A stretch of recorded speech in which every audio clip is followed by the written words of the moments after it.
Olá, queridos, espero que todos estejam bem.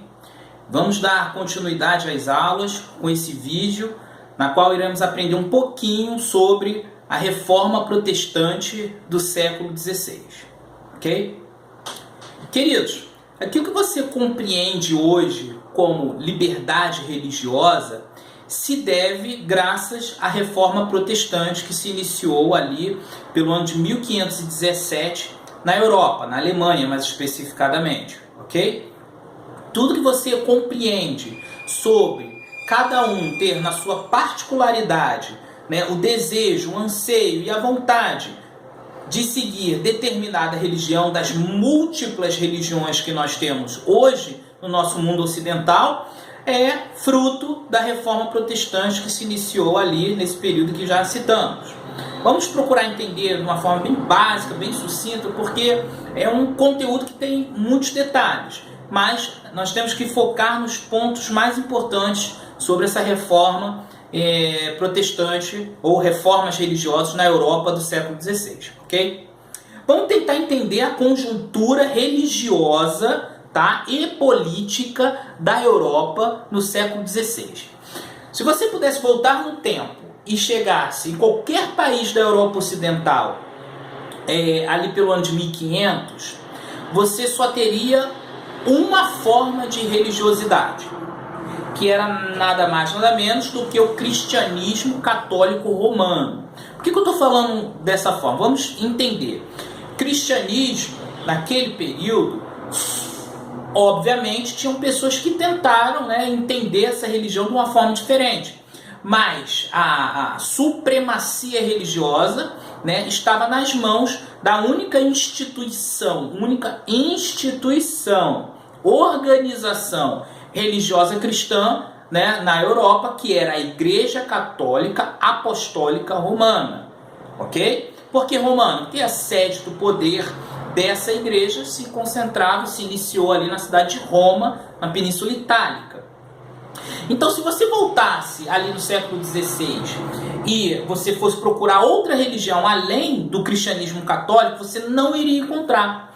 Praticamente 100% da população europeia era católico, ok?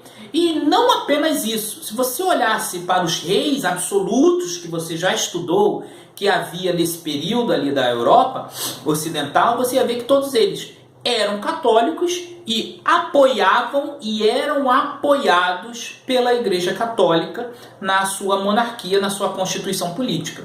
Nenhum rei europeu se tornava rei sem a coroação, né, ou a aprovação do Papa para que ele se tornasse rei. Então, né, o Papa enviava seus bispos cardeais, seus representantes, para que, né, o poder religioso pudesse assim corroborar o poder secular que era as monarquias. Então você vai ver que a religião e a política estavam muito ligadas. Lembram lá daqueles detalhes lá, né, como, né, a crença que os reis eram reis porque, né, Deus tinha escolhido ele para ser rei, né, o direito divino? É justamente isso que estamos falando. Então, poder religioso e poder secular estavam juntos naquele momento, ok? E não apenas isso. Bom, na questão puramente religiosa, o cristianismo católico naquele período, não tem nada a ver com o de hoje, tá? O cristianismo católico daquele período era bem diferente do catolicismo que você conhece hoje, tá?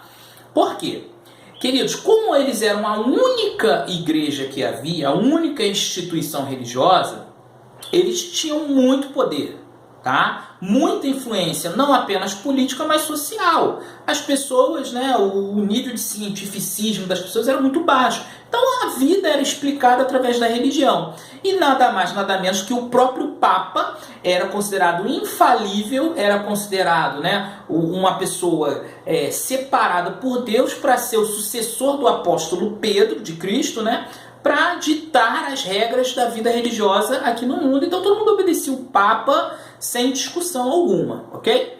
Bom, só que todo esse poder que a Igreja Católica tinha gerou alguns problemas. Vocês sabem que o ser humano normal, né, é corrupto. estou dizendo todos, mas muitas pessoas se deixam corromper, se deixam, né, a cabeça subir, né, pelo poder que detém, e não foi diferente com os bispos, tá, cardeais e outras figuras importantes dentro da Igreja Católica daquele período. Tá? E como isso aconteceu? Pessoal, imagine a Europa inteira pagando dízimos para a Igreja Católica. O que eu estou querendo dizer com isso? Eu estou querendo dizer que eram milhões e milhões de toneladas de ouro que todo ano afluía para Roma. Tá? Até os reis, né, pagavam tributos à Igreja. E não bastando isso, o dízimo para a população comum não era apenas uma oferta de bom grado das pessoas para a igreja, para a religião. Era, na realidade, um imposto que era obrigatório. Tá? Então, ou seja, estamos falando de uma igreja riquíssima, muito rica. E não apenas isso, que tinha influência política. E justamente por ter essa influência política, muitas pessoas, muitos nobres, obviamente, ricos, poderosos, queriam mais poder ainda. E como teriam mais poder? Se tornando bispos, se tornando cardeais da igreja. Tá? E como eles faziam isso? Como eu falei, a corrupção faz parte da humanidade, não é da igreja, é da humanidade. Então a igreja começou a permitir, a igreja como uma entidade cuidada por pessoas comuns, tá? Permitiu a entrada na igreja de bispos que não eram pessoas, digamos assim, religiosas. Não eram pessoas que tinham a vontade, de fato, de servir a Deus, mas servir a seus próprios propósitos. Tanto que, né, havia a prática da simonia, que era a venda, tá, de cargos eclesiásticos para quem pudesse pagar e quisesse pagar. Ou seja, eu quero ser bispo, eu não tenho nenhuma vocação para se tornar um religioso, uma pessoa voltada para as orações, nada, não sou religioso, mas eu quero ser bispo, porque o bispo, né, de uma área administrativa da igreja, vocês sabem, né, que um bispo ele cuida de várias igrejas daquela região ali. Ele tinha muito poder político, muita influência, tanto a ponto de escolher reis, tá? Então, um nobre, poderoso, com dinheiro, ele simplesmente comprava lá o título de bispo. Agora eu sou bispo. E não tem nada de religioso. E não apenas isso. Uma das práticas mais terríveis que a Igreja Católica criou naquele momento foi chamado, né, para muitos analistas históricos, de a materialização da fé. O que é isso? Literalmente, né, pela a teologia católica, né, que dizia que havia céu, inferno e tinha o purgatório. O que era o purgatório? Né, uma pessoa, um católico, tá, praticante, que ele cometesse muitos pecados na vida, né, ele não iria para o inferno, mas ele também não podia entrar diretamente no céu. Tá? Essa teologia, até hoje, é a teologia da Igreja Católica.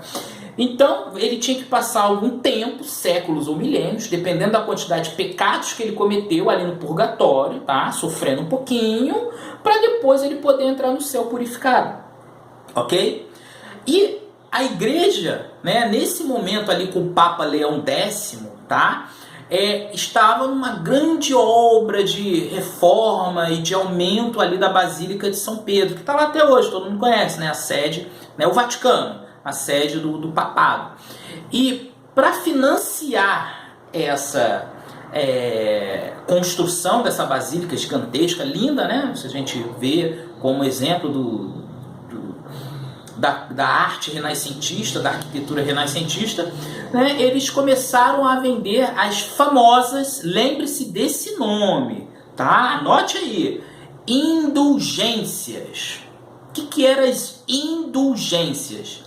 As indulgências eram literalmente um fiel, uma pessoa comum, católica, comprava, tá, um papel assinado, carimbado pelo Papa, tá, que supostamente ia diminuir o tempo dele ali no purgatório, dele ou de alguém que ele comprasse a indulgência por alguém que já tivesse falecido. Então ele ia ficar um tempinho a menos no purgatório para depois ir para o céu. Entenderam a materialização da fé? Um pedaço de papel te dava o direito de entrar no céu. E às vezes essas indulgências dava concessão direta para a pessoa ir direto para o céu. Eu não preciso ser boa pessoa, fazer o que, né, os mandamentos cristãos exigiam, não precisava fazer nada disso. Pagou, levou, entrou no céu. A ideia era essa. Isso era as indulgências. Então muitas pessoas começaram, né, a questionar, né? Não muitas, mas os pensadores, principalmente os religiosos, começaram a questionar essas práticas. Mas dentro da Igreja Católica, a crença até hoje que o Papa é infalível, que o Papa não erra, então ninguém questionou o Papa Leão X lá. Ou seja, continua vendendo, tá? Não tem problema algum.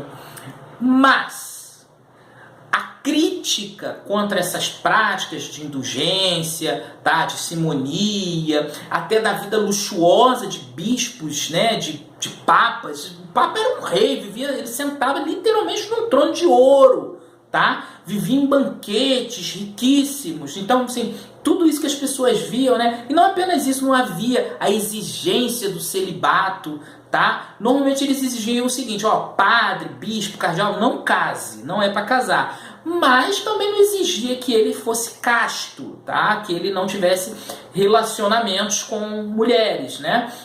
Então, normalmente você encontrava padres, né, bispos em prostíbulos, era algo, para eles era comum, tá? Não era igual hoje, não tinha aquela exigência que, né, você tinha que ter uma vida pura. Então as pessoas começaram a achar isso estranho, esquisito, tá? Né? Tinha até um vendedor de indulgências, né?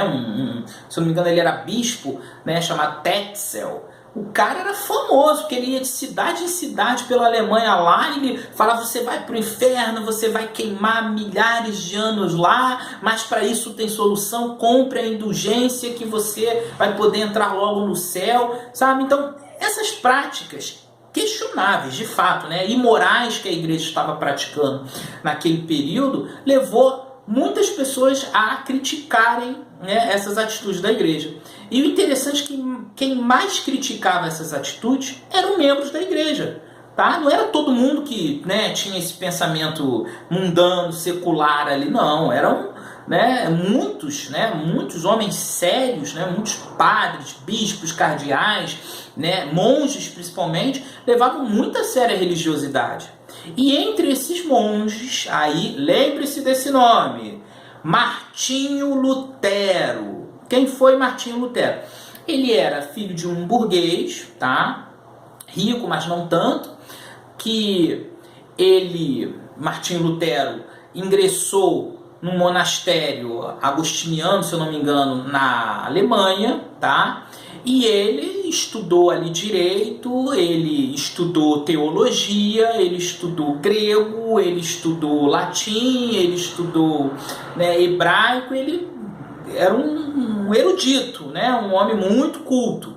E Martinho Lutero, estudando a Bíblia, né, como fundamento da religiosidade cristã, ele percebeu que muitas das práticas da igreja daquele momento eram contrárias ao que Cristo tinha ensinado, né? Cristo, né? Quem foi Cristo? Um Deus homem muito comum, um homem simples, né? Era marceneiro, pobre, humilde, simples, e olhava-se para a igreja vivendo no luxo, né? Então, Martinho Lutero, ele ficou consternado com a situação da igreja. E ele, né, no ano de 1517, ele escreveu as famosas, lembre-se desse nome, 95 teses, né, intitulado pelo próprio nome dele, de Martinho Lutero. E ele pegou essas 95 teses por escrito, né? Se você pegar na internet, é curtinho, não é nada muito grande não, são tópicos. E ele pregou lá na porta da Catedral de Wittenberg, na Alemanha, onde ficava também a faculdade de teologia, onde ele ministrava aulas. Ele era doutor em teologia, olha isso. Ele tinha mais conhecimento bíblico de Deus do que o próprio Papa no período, tá, gente? Não era um qualquer não era um curioso. E nessas 95 teses, ele simplesmente denunciou, fundamentado na Bíblia, os erros da Igreja Católica, de indulgências, né, de simonia, da prática do luxo, da corrupção, da falta de preparo, né, dos líderes religiosos, que eram, na realidade, líderes seculares. Tudo isso ele foi lá e publicou. Obviamente, né, não vamos nos ater aos detalhes, que é muita coisa, isso aí você lê no livro, tá? Pesquise para que você possa completar, né, esses detalhes aí, mas quando ele fez isso, ele foi expulso da igreja, ele foi excomungado pelo Papa, ele sofreu um processo, ele podia ter sido morto por isso, tá? A igreja tinha esse poder de prendê-lo e matá-lo. Ele fugiu, tá? Ele recebeu o apoio de alguns príncipes, em um especial da Alemanha. Ele ficou escondido num castelo lá, ele traduziu a Bíblia para o alemão. Queridos, isso pode não parecer nada muito importante, mas naquele período a Bíblia ou estava no original, que era escrito em hebraico e em grego, ou ela era apenas a tradução desse original para o latim, que era a língua dos romanos, né? A igreja era romana, romana, católica, né? Apostólica romana. Então, essa Bíblia latina, né? A Vulgata latina, ninguém sabia ler. Por quê? Na Europa ninguém falava grego, o grego antigo é diferente do grego da época, tá? Do nosso grego atual. O hebraico, menos ainda, era uma língua morta, assim também o latim, só quem sabia ler em latim era membros da igreja, e nem todos, tá? Muitos padres, papas, bispos, cardeais não conheciam o latim, tá? Então o Martinho Lutero, ele foi lá, ele traduziu a Bíblia para o alemão e publicou, tá? Lembrem-se da invenção da imprensa de tipos móveis de Gutenberg, que facilitou, né, a produção em grande quantidade de livros. E o livro mais produzido nesse período e até hoje, né, é a Bíblia.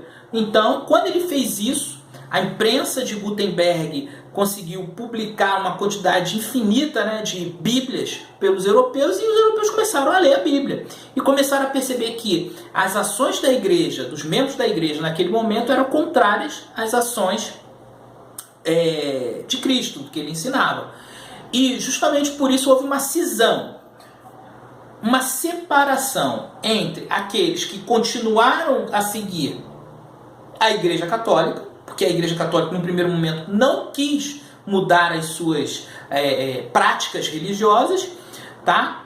E, no segundo momento, obviamente, você vai ver, né, através da Contra-Reforma, que a Igreja se moralizou, ok? Se moralizou. A teologia ficou a mesma, mas ela se moralizou, acabou com essas práticas corrompidas dentro da Igreja. Mas, durante esse momento daquilo que... Por que reforma, né? Desse período em que Lutero, né, explanou para a sociedade europeia todos os problemas da Igreja Católica no âmbito religioso, a ideia era que as pessoas tivessem consciência que estavam seguindo a religião de uma forma errada, tá? E o principal era reformar a própria igreja.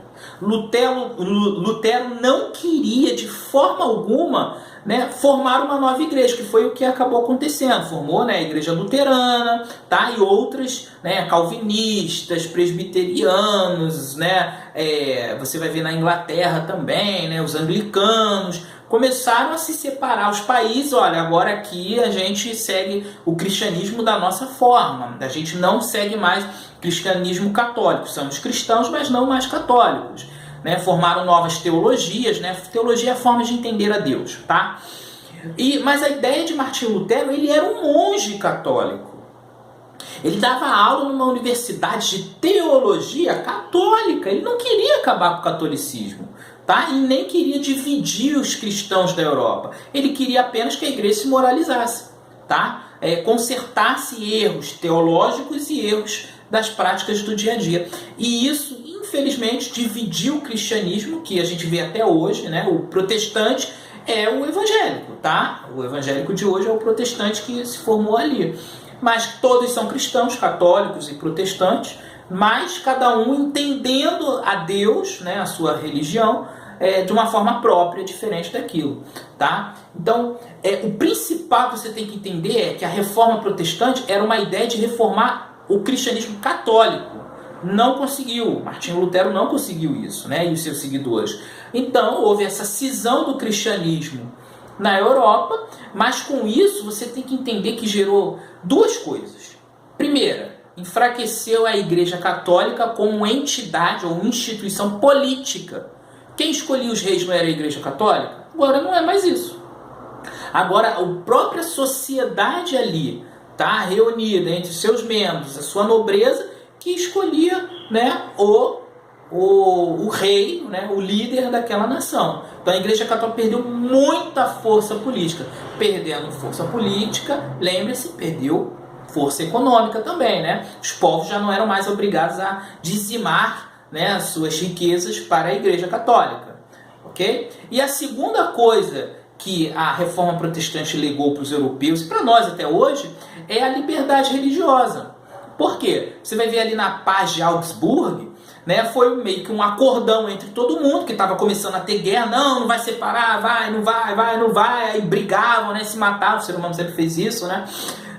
Então, para evitar esse conflito sem fim, então seguiu o seguinte, ó, cada país escolhe qual a religião que vai seguir, como é que vai ser esse cristianismo, tá? E normalmente ficou acordado que o príncipe, o rei do país, sendo protestante ou sendo católico, o povo ia seguir a religião do príncipe, tá? Mas na realidade gerou, né, uma reforma, uma liberdade, como eu já falei, religiosa. Por quê? Se a maioria da população era protestante ou era católica, ou queria se manter protestante ou católico, o rei iria seguir a vontade do povo, senão ele ia perder, né, apoio político da população, né? Então a gente pode entender isso também como o nascimento do individualismo político e religioso, né?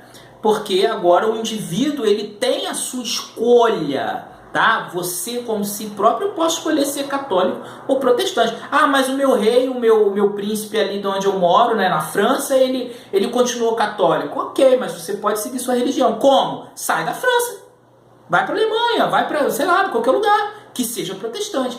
Perceberam isso? Então, a reforma protestante, né, ela extrapolou o âmbito religioso e alcançou o âmbito político, ao ponto do indivíduo agora, no embojo ali, né, do pensamento renascentista, lembrem lá desse conteúdo, também trouxe para os europeus, né, o individualismo para as pessoas que queriam, né, buscar entender a sua vida da forma que bem quisesse, principalmente no âmbito religioso.